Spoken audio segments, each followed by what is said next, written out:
Right, hello everybody, welcome back to The Golden Sky. It is Thursday, the 18th of September 2025. I'm Tom, and as always, thank you very much for joining me today. It is Tactical Thursday today, not Tactical Tuesday. We are going to look today at the Liverpool v Atletico Madrid Champions League game. I'm going to analyse a bunch of the pictures, just like we always do, sort of talk through my thoughts, what I thought of the game, what I thought of the individual players, and see what we come up with. So before we get into that today, if you are joining me here on YouTube and you're new to the channel, or you're watching and you haven't done any of these things, please do like the video, comment away on the video, let me know your thoughts on the game, what you thought of our players, and what you think of the analysis. And also drop a subscription down below, subscribe to the channel. We're trying to get to 200 subscribers, so if you could help me out, that would be great. I'd really appreciate it. But if you're on the podcast as well, thank you very much. 5-star ratings and reviews would be much appreciated. As always, that is the housekeeping out of the way. So let's get right into the pictures. I have a bunch to show today. It was quite an exciting game, wasn't it? Rather than some of the ones we've had recently. Arsenal and Burnley, 1-0 wins with only one team trying to attack. Shots fired at Arsenal there intentionally. Let's have a little look at this one and see what we think. So let's move to the first picture and get into it. All right, so we start things off here in 2 minutes of the game. Liverpool score a goal, and it happens right here. So wanted to just get straight into the action, of course, like Liverpool did. Okay, always something to look at from the start. Interesting how Liverpool set up. So obviously, this game we had Alexander Isak starting up front, so you can see he's occupying the back line of Atleti. We played a back four in this game. They did most of their work in a back four. Got Frimpong nice and high, with Salah hugging the touchline. And this is something that we've seen a lot, and we'll see a lot more in this game, is that our fullbacks tend to be narrower than our wingers most of the time this season. That seems to be a clear direction from Slot, I assume, and the management team. Our wingers are the ones who hold the width, and our fullbacks actually come inside the pitch, whether that's to help defensively or maybe that's to isolate the wingers more. Whatever it is, that seems to happen. So Frimpong's there. We've got the midfielders, Gravenberch and Szoboszlai, the two number 8s. Wirtz has dropped in to help with build-up. And Gravenberch actually a little bit more advanced. You know, you might normally see him and Wirtz maybe swapped, but this is just how the play's gone. So early doors here in the game, you've got your sort of back three rest defense set up. Everything's looking fine. So what happens? Well, Konate passes the ball out to Mo Salah, and I want to say straight away, this was Salah's best game of the season for Liverpool so far. He looked like Mo Salah in this one, so we were waiting for that to happen.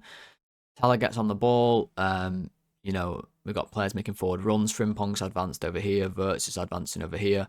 And what that does is just draw these defenders away. You see, it's going to open up a big space for Gravenberch. So we see here, Conor Gallagher has got the press on Florian Wirtz. And Salah is looking always for that 1-2 with Florian Wirtz. These two have developed a little bit of an understanding early doors. They like to look for little 1-2s that both obviously very technically sound. Gravenberch advancing into this open space here that Wirtz has sort of created by just vacating that position, and Gravenberch not content with just sitting back as sort of what you might expect your traditional number 6 to do in this sort of area. He wants to get forward, join the attack, which is more than acceptable in Liverpool's system, and that's why Slot always says that we don't really have a traditional number 6, and why certain players who've been suggested to transfer to Liverpool in the past aren't realistic targets for us. So Salah does play the 1-2 bounce with Wirtz. As you can see, if I don't scroll the photo, it comes to Wirtz, and then Wirtz is going to bounce this one right back to Salah. Just draws in the defender, opens up more space. Brilliant play from those two. Salah then can fire this ball into Gravenberch, who's moved into all this area of space, and it's a dangerous area too. He's now, you know, going to be able to get right onto the edge of the box. Atleti have to do something about it. Frimpong is now hugging the touchline as Salah's come inside. You see, we're maintaining that width, and that's, again, something that I think we place a big emphasis on to stretch the defence of the other team. You can see how far out the fullback has had to come to sort of deal with Frimpong or Salah beforehand. So Salah's able to find this one into Gravenberch, receives the ball, and this is actually how Liverpool win the free kick. Good take from Gravenberch. You've got runners now coming. What can he do? Well, he nicks the ball past this centre-back and then gets taken out by Longley. So it's a foul. He was never going to get this ball, by the way. He belts it out of play. But the point is, we win the free kick. It's a nice little move to start the game. Just good football from Liverpool. And our football in this game was really, really good. We had a really, really high pass completion percentage, despite the fact we made a bunch of passes as well. So barely gave the ball away, which is really, really good. Also, I think it's important to look at how we're set up to defend as well, always in these situations. Not committing too many bodies forward, which I think we've done a good job of. Robbo's holding his position nicely. Szoboszlai doing the same thing. And then you've obviously got the two centre-backs behind. So I think that's really good. And obviously we know what happens then. Liverpool get the free kick and we score a goal. But there's nothing to really analyse from that. It hits Robertson. So we'll go to the next goal, which is right here, straight away, just a couple minutes later. With this time we've got Gakpo on the left wing. And again, what do we see? Well, the fullback underlapping. So again, Robbo is not coming, making this run to come around, which is kind of what we got used to Robbo doing for Liverpool for a long, long time. Now we seem to underlap more often than we overlap. So Robbo doing exactly that. And Gakpo doing what Gakpo does, comes inside, wants to create space for a cross or to move the ball on, which is what he does here. Moves the ball to Szoboszlai, who was absolutely everywhere in this game. We'll get into him a little bit later, but he was just unbelievable and is basically been Liverpool's best player, him and Van Dijk, this season so far. Although Gravenberch is making a claim for that as well. Szoboszlai, unbelievable. Nothing crazy here, though. Just simply moves the ball across to Konate, who I think did well in this game again on the ball. He's doing a really good job at that at the minute. And we see again Van Dijk slightly deeper in the sort of sweeper role that I mentioned in the Burnley video. Not quite as far back as he was then, but the furthest back of our defenders. And then you've got the front five that we've seen a lot from Liverpool. Again, it's the same sort of thing. And what I mean by that is you've got Salah, Isak, Wirtz, Gakpo, your winger, and then Robbo going in the attack. There's sort of your front five that we like to have lined up. You see it's forced Marcos Llorente, who played right back in this game, to tuck in, but then Simeone, who played right wing, has had to also come back to join this sort of back five. So Konate keeps it simple and gives the ball out to Mo Salah, which is never a bad option. And just want to touch on this. We've seen two moves so far in the game, and both of them involving Salah and both of them involving goals. And I wanted to pull out a stat to sort of back this up. But Liverpool have had a big left side bias to start this season, where we've been attacking down the left-hand side a lot. And I think it's affected sort of how we've attacked, and not short on scoring goals, but just simply when you watch the game, you sort of notice. In this game, 27% of our attacks went down the left-hand side and 28% went down the right. So that left-hand side bias was not as strong. Well, it wasn't there at all. Salah gets on the ball, and I don't think that's a coincidence as to why he then had his best game for us. We got him on the ball more in more dangerous areas, and we know how much of a threat he is when he does get on it, which he shows here with genuinely just a bit of brilliance. But what I want to look at is the role of Frimpong in this goal, because it's a really, really important bit of play from Frimpong. In this situation here, there isn't really a lot of danger for Atletico Madrid, because Salah, if he's going to score here, he has to, maybe dribble through all these players, then dribble past this guy and then have a shot. But it's not really realistic. They'll probably tackle him here. Frimpong is essential to what happens, and it's his run that makes this goal, in my opinion. It's small, but it's crucial. He's going to run all the way round. Again, I know we said we don't really have overlaps happening all that much, but this one was a really well-timed one. He senses the chance for the overlap, runs around, and what you see, both those midfielders who were previously here trying to, stop Salah from coming inside, Gallagher and the other midfielder here, I can't quite tell who that is in the blur, number 23, unable to have been forced back because they know Salah can be dangerous and Frimpong is coming on the overlap, and Javi Galán can't mark both, and he commits to the overlap. You can see he's trying to stop this pass going in here, but Salah recognises it and uses Frimpong as the decoy, comes inside. Really good play. Is able to then bounce the ball off Gravenberch, slightly similar to what we saw with the first action where he bounces the ball off Wirtz for the 1-2. This time it's with Gravenberch. Bounce it to Gravenberch.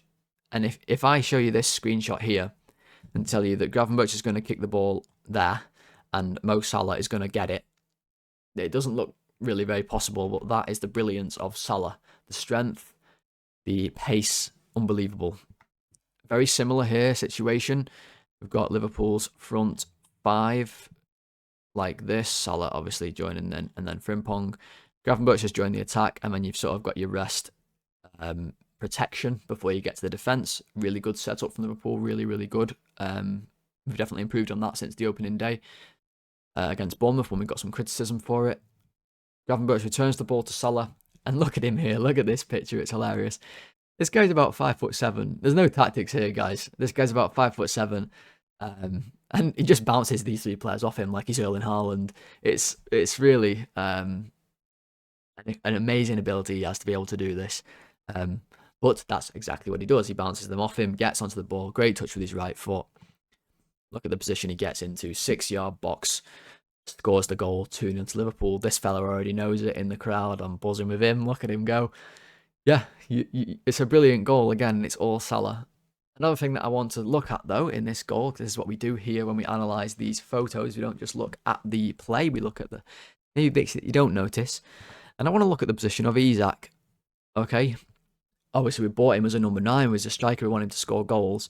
He's in the exact right position here, in my opinion. Because on another day, if Salah rolls this ball across to him, I mean, it's Mo Salah, he doesn't really do that. When he has a chance to score, he takes it.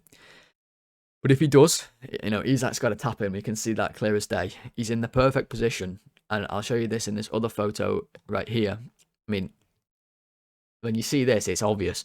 Like, if Salah doesn't score and you see this, you're thinking, bro, just square the ball here, lad. Just square it. But he scores, so it's all fine. But this is a really good position from Isak. And from Gakpo as well, to be fair to him. But I wanted to look at Isak in particular just because this position, the middle of the 6-yard box, is where you want your striker to be. And that's where he was.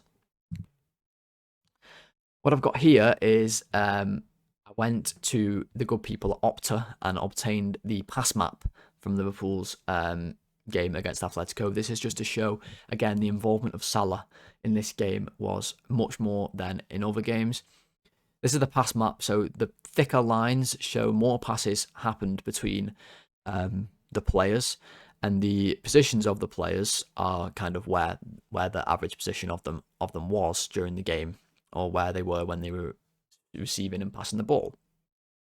So what you see is, like, for example, Gravenberch, especially, and Dominic Szoboszlai pass the ball to Mo Salah a lot. That's why these lines are super thick. Not as many balls going out to Gakpo. Robbo's giving Gakpo the ball a fair bit, but not as many from Szoboszlai and barely any from Gravenberch. So we're seeing, the most connected pass map is looking like it's going towards Salah and Konate and Van Dijk into Gravenberch and into Szoboszlai. So just wanted to put that on. Thought it was interesting. If you like that kind of thing, then that was for you. Moving swiftly on then to Atletico now having a bit of the ball. We can see Liverpool's press. So Isak, great work. Slot complimented him on how fit he looked in this game, and I agree. I think he pressed really well, which was a good sign. So this is what he's doing here. Salah has pressed the goalkeeper, and Liverpool have funneled Atletico over to one side of the pitch. This is why Salah is here. Wirtz is running across. We don't want the ball to go back over this way into all this area of the pitch here with my dodgy drawings. We want the ball to come over here, and the idea is to press and squeeze and win the ball back, which is exactly what happens. Llorente gets onto the ball and pops it into the middle, but Dominic Szoboszlai has already seen this and jumps onto the play. As soon as he gets the ball, I think it's Pablo Barrios in the middle, Szoboszlai's there to win it, and this turns into an attack for us. But I'm going to use this opportunity to talk about Szoboszlai's defensive capabilities and his work, because I said this in the ratings, his defensive game is underrated. Not just the fact that he runs around a lot and covers a lot of ground, but his actual contributions.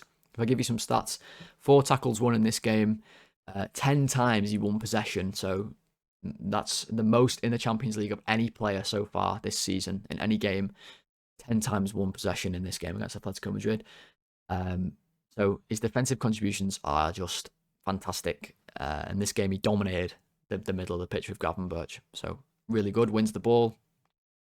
Isak then also wins the ball, wins his duel, gets clattered in the process. Good to see the bravery there. Again, not much in the way of tactics here, guys, except for maybe how we funneled Atletico over to that side of the pitch to then put the squeeze on. You can kind of see, if you can almost cut the pitch directly in half almost, where all the players, this is intentional from Liverpool, you want to make the pitch small, so you funnel the goalkeeper over to one side of the pitch by curving your press, exactly what we did, and here we are, here's the results. So Salah gets onto the ball. I just want to be a little critical of Salah here. He has a shot, right, it just goes tamely to Oblak in the net, but I wonder, can he maybe revy this to Wirtz? He's beat his man, like, could he slot him in? No pun intended. I think he possibly could, but he doesn't. He goes himself. It's fine. On another day, maybe he does do this pass. It's just something I noticed doing the grabbing these screenshots this morning. So, yeah, I think he could have done better there. But again, similar situation to the one we just saw. Atletico on the ball. It's going to come into the midfielder again. I think this is again Pablo Barrios, and Szoboszlai is ready to eat him. So press on, really, really good. High press from Liverpool. Atletico lose the ball. It comes to Gravenberch. Szoboszlai is just devoured. Pablo Barrios again there. Gravenberch gets onto the ball and is able to give it to Florian Wirtz. And right here, what we see, everybody, is the first bit of link-up between Florian Wirtz and Alexander Isak for Liverpool. Just rewind 10 seconds and listen to that sentence again. Florian Wirtz and Alexander Isak linking up for Liverpool. What is this world that we live in? Isak, is he already desperate for the ball? Both hands pointing towards his feet. He wants the ball early. Wirtz more than willing to oblige that. You know, that's what Wirtz does. He passes the ball forwards into dangerous areas. So he gives him the ball. The first touch of Isak in this game was so sharp. I mean, for a guy who's not played much football in about 4 months, brilliant performance from him. Takes the touch here. Just look how sharp this is. Takes the touch.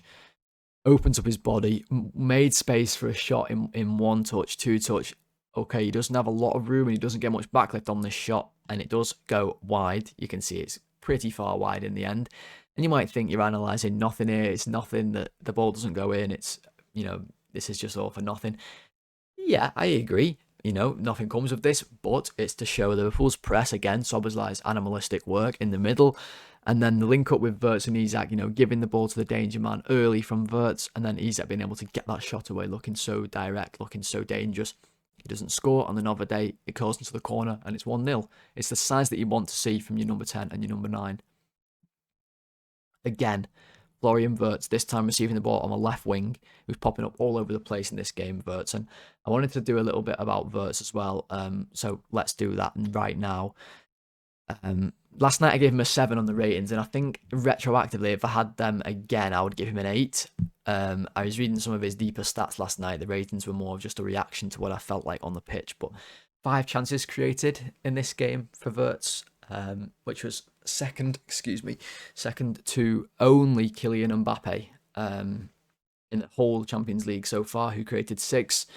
But Wirtz had a higher expected assists in this game, 0.75, so basically should have got an assist in this game, and we know he should have. He could have come away with 2.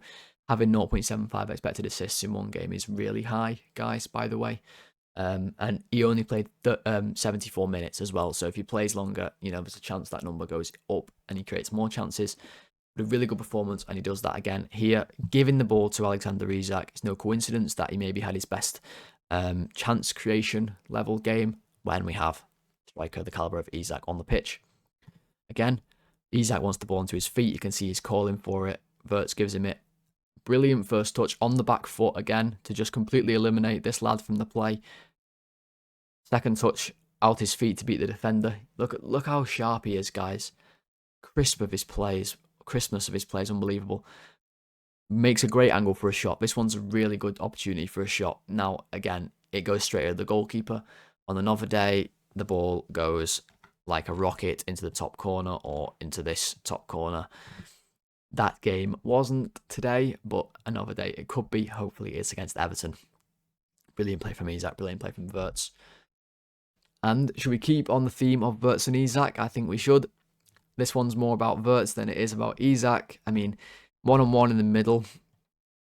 Again, Pablo Barrios, who, I mean, bless him, he tried his best, but Szoboszlai and Wirtz have been eating him for breakfast this first half so far. Wirtz just goes 1-on-1 with him. This is the situation after Wirtz has done, going 1-on-1 with him. beats him. He's on the floor. Wirtz is away. It was good to see Wirtz taking on some players in this game. He had super high numbers for that against for Leverkusen. And I don't think he's had that much opportunity in Liverpool colours because there's not been much space for him to do so in the games we've played. But had the opportunity here, beats his man, advances forward. Again, Isak asking for the ball to his feet. This is where he wants it. Wirtz willingly gives him the ball. This is the quality of Isak. We looked at his numbers in the analysing Isak video. The creation ability that he has. This is where he differs to Haaland because he can link up play. Haaland doesn't really do that. He's the one on the end of your attacks and he's brilliant at that, the best in the world at that. But Isak is more of a creator than Haaland is. And he's able to showcase that here with a lovely little chipped ball, sort of chips it through like this to Wirtz. Great 1-2. Wirtz gets onto it, takes it around the goalkeeper. It's brilliant. Frimpong, mate, all you've got to do is tap this in the net. You've got a goal for Liverpool. It's an assist. It's a brilliant goal. But he misses the ball. His pace almost is too much here. He runs over the ball and can't quite get it with his left foot as he runs past. Such a shame because it was really good play and I wanted to put that in because it was definitely worth it, even if we didn't end up actually scoring from the passage of play. But it wasn't all sunshine and rainbows in the first half because Atletico did score on half time. And this is the goal. So it starts here and I've been looking at this and I don't quite know really who to criticise. But what I do know for sure is that your back line shouldn't look like this. There's your 3 and then you've got another 3 here. This is not right. This is not good. The one that I want to blame, if anybody, might be harsh, is Robbo and Gakpo a little. And the reason why is because Robbo here is so this is the right winger, so Robbo's jumping on the right winger to not let him get any space. You could argue that's fine.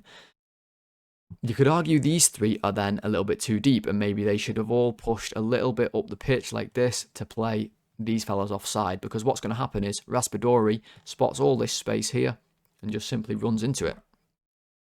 The ball goes back to Barrios and you can see Raspadori, he's clocked.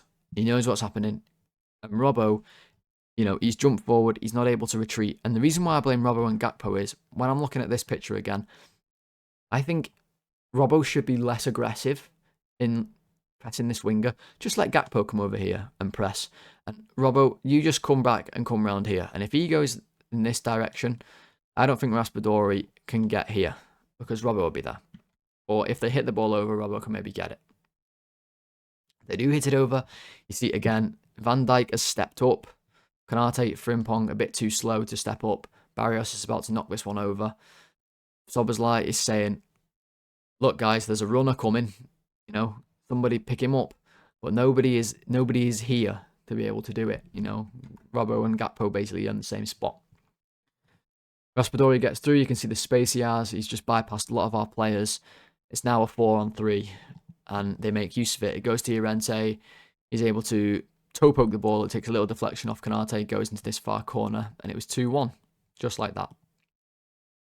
But moving into the second half, we picked up our play once again, and it was all again through Wirtz and Szoboszlai in this move. So Isak's gone off now, everybody. Ekitike has entered the fray.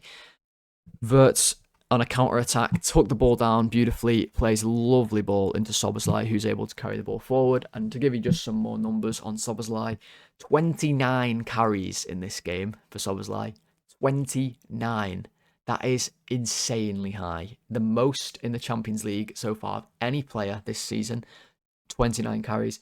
21 of them were progressive carries. So 21 of them are like this one you're about to see here, carrying the ball towards goal. Most in the Champions League. Dominant performance again from Szoboszlai, and that's why he got a 9 in the match ratings last night. Wirtz gives him the ball. Szoboszlai does what he does really well. Gives it to Ekitike, who puts beautiful weight on the pass. First time. You can see both our runners here, Wirtz and Szoboszlai. This photo actually is quite funny because you see the difference in how these two just athletically are. Wirtz isn't by no means a bad athlete. He's a great athlete, but Szoboszlai is like top of the range. Look at the just look at the stance, the running speed. Szoboszlai already like in this sort of sprinter's perfect stance, and Wirtz is like trying to move his little legs to keep up.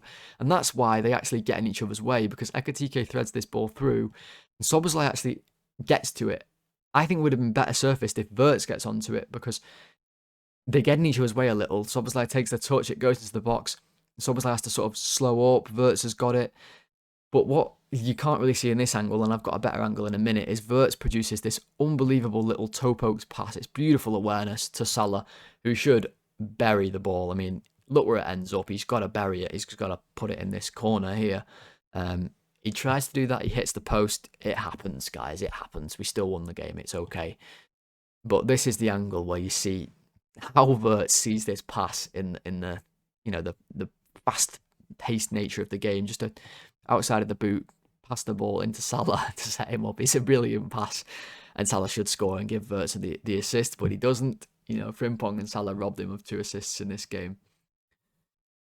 But Atletico were not done in the game. They were, intent on getting back into it, which is what they do right here. This is the second goal, so they've had the throw in. They've worked it to Koke, who played well when he came on. They get past Bradley, but Bradley, great recovery pace, is able to sort of get back and make the tackle. But Koke just gets a toe to it and knocks the ball out here. And they get on the ball. What happens is they work the space. I think this is Barrios again here, number 8. He has a shot. Kanate blocks it. Hits Kanate and the block comes in. But you just see Liverpool a little bit scattered. Your right back, your centre back, this is all fine. But then you've got sort of Robbo's here, Van Dijk's over here wrestling with Sorloth. A little bit scattergun from Liverpool. But to be honest, everybody, I don't think we do a lot wrong on this goal. We get the block. It falls to Llorente and it just hits McAllister and goes in. It's not going to score this goal very often. It's not going to happen against us very often where they get a deflected volley from outside the box. The one thing I might say that we could do better is, if I just go to this photo, maybe on the throw we could defend it a little better. Is Kanate slightly too narrow here? Maybe. Could he maybe be somewhere around here? Maybe stop Koke getting right into the box. But we did tackle it and we just get a bit unlucky. Llorente has the shot. And then we see this. Now, what you're about to see is this is a man who's fucking around, right? And we're about to see what happens to a guy who fucks around in a minute. But he comes to Anfield with his headband doing his golf swing. And now I don't know much about golf, right? But I don't think you should swing a golf club with 2 hands like this. In my opinion, this is a bad swing. And I don't know a lot about golf. But I know this doesn't look right. But just remember, Marcos Llorente decided to fuck around. Okay. So, Liverpool get a corner.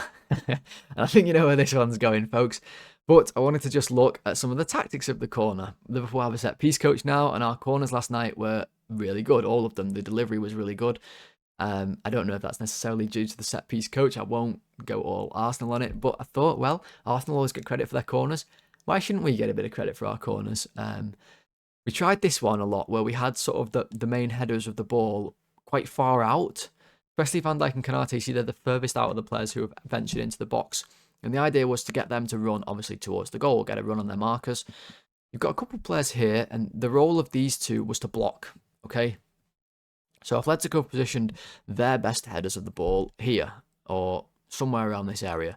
And they want to obviously run and meet the ball. So if our players are running in, Robbo and Ekatike's job is to basically screen this area and not let these players get a run on the ball, so then our players can. It's also similar for the role of Bradley, McAllister, Salah. Their role to sort of occupy the defenders and block them, so then Van Dijk and Kanate can get in and try and head the ball in the net. So the ball comes in from Szoboszlai, outswinger. Van Dijk, you see, is advanced in. Kanate's in there as well. You see Robbo, the players who I pointed out, that they're sort of blocking. Ekatike's made a run to the front post. It's last minute. Van Dijk gets on the header.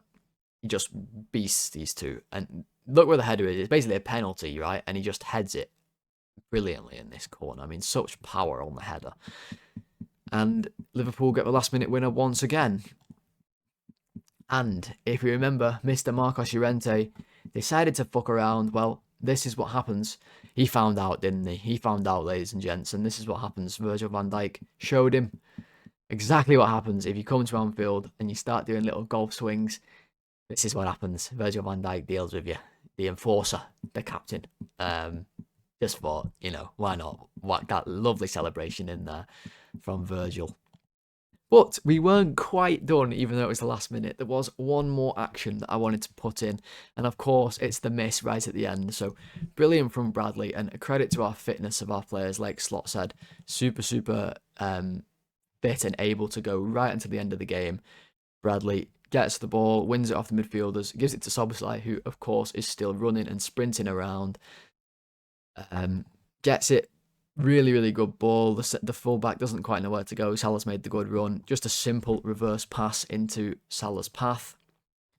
And then from here, the script writes itself, really. Salah has to play this one across. He does.